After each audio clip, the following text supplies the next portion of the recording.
We always want to drink beer out of a glass because beer has a sound to it, just like a taste, and beer is carbonated. And we need to release that carbonation into a glass.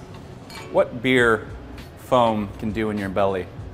So when you go out, you might see a beer poured like this, where the server's only goal in the life is to not let any of that CO2 out of the beer.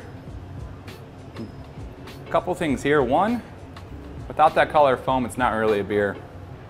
Two, I decide I'm going to order some nachos. And I take that first bite, and once it hits my belly,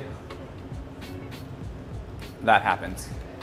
So there's about 2.5 bottles of CO2 in this beer that weren't released in the glass.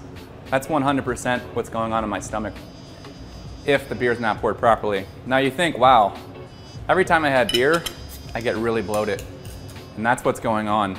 Or you can get a beer and you pour it down the side with vigor, and you're breaking that CO2 out. And granted, people say that looks like a lot of foam, but foam always turns into beer. And then I take that same bite of food and I try to have a swallow, and it's not agitating my stomach because I have broken that CO2 out in the glass. So that's how important it is to pour beer into a glass. In this foam is where we're going to taste the sweetness of the malt and the bitterness of the hops, but really it's going to protect the integrity of that aroma that's underneath the foam through each sip.